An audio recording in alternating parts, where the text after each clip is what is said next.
DD news के माध्यम से हम आजादी के 75वें वर्ष पूरे होने पर अमृत महोत्सव के तहत आपको आजादी का सफर दिखा रहे हैं, जिसमें कई गुमनाम स्वतंत्रता सेनानियों और ऐसी ही कुछ कहानियों से आपको रूबरू करा रहे हैं। इसी कड़ी में आज देखिए महान स्वाधीनता सेनानी और प्रसिद्ध वकील भूलाभाई देसाई के जीवन परिचय पर यह विशेष रिपोर्ट।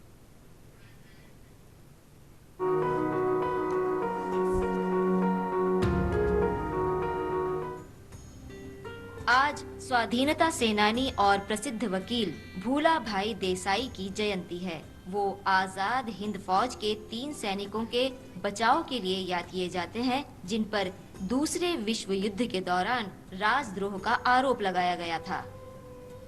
भूलाभाई देसाई का जन्म 13 अक्टूबर 1877 को हुआ था। उन्होंने अपना राजनीतिक जीवन एनी बेसेंट की all India home rule league के साथ शुरू किया। वे प्रारंभ में भारतीय मामलों में ब्रिटिश प्रभाव के समर्थक थे, लेकिन उन्होंने केवल यूरोपीय लोगों वाले साइमन कमीशन का विरोध किया। 1928 में सरदार वल्लभ भाई पटेल के नेतृत्व में बारदोली सत्याग्रह के बाद ब्रिटिश सरकार की पूछताछ में उन्होंने गुजरात के किसानों का प्रतिनिधित्व किया। इस संघर्ष में उन्हें महत्वपूर्ण सफलता मिली। देसाई 1930 में औपचारिक रूप से इंडियन नेशनल कांग्रेस में शामिल हुए। उन्होंने स्वदेशी सभा बनाई और 80 कपड़ा मिलों को इसमें शामिल होने के लिए मनाया। इसका उद्देश्य भारतीय कंपनियों द्वारा विदेशी सामान का बहिष्कार करना था। अंग्रेजों ने स्वदेशी सभा को अवैध घोषित कर दिया और भूलाभाई की गतिविधियों के कारण 1932 में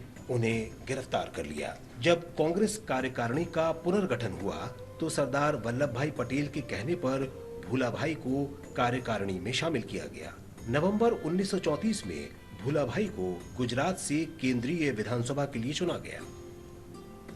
भूलाभाई ने मनमाने ढंग से दूसरे विश्व युद्ध में भारत और भारतीय सैनिकों को शामिल करने का विरोध किया और 19 नवंबर 1940 को सदन को संबोधन में कहा कि जब तक युद्ध भारतीय न हो तब तक भारत का समर्थन प्राप्त करना असंभव है। उन्होंने महात्मा गांधी के सत्याग्रह आंदोलन में हिस्सा लिया और 10 दिसंबर को उन्हें भारत रक्षा अधिनियम के अंतर्गत गिरफ्तार कर यरवदा केंद्रीय कारागार भेज दिया गया। सितंबर 1941 में देसाई को खराब स्वास्थ्य के आधार पर जेल से रिहा कर दिया गया और खराब तबीयत के कारण ही वे भारत छोड़ो आंदोलन में भी भाग नहीं ले सके। वे कुछ ऐसे राष्ट्रीय नेताओं में थे जिन्हें 1942 के आंदोलन के दौरान अंग्रेज गिरफ्तार नहीं कर सके। उस दौरान देसाई ने स्वतंत्र भारत सरकार में हिंदुओं और मुसलमानों की संयुक्त पसंद के लिए लियाकत अली खान के साथ बातचीत शुरू की, लेकिन ये बातचीत असफल रही।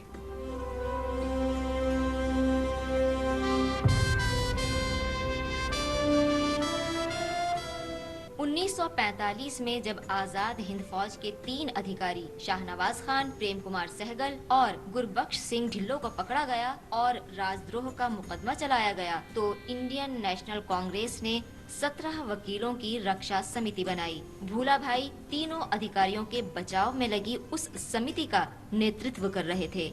खराब स्वास्थ्य की परवाह न करते हुए देसाई ने आजाद हिंद फौज के अधिकारियों के बचाव में जोरदार तर्क रखे, लेकिन ब्रिटिश जजों ने तीनों को दोषी माना और आजीवन कारावास की सजा सुनाई। बाद में भारत सरकार ने उन्हें रिहा किया। बिगड़ते स्वास्थ्य के बावजूद भूलाभाई जीवन भर स्वाधीनता संघर्ष और राष्ट्रवादी आदर्शों के लिए प्रतिबद्ध रहे। मातृभूमि के लिए प्रेम और अदम्य भावना के लिए भूलाभाई देसाई को शत शत नमन।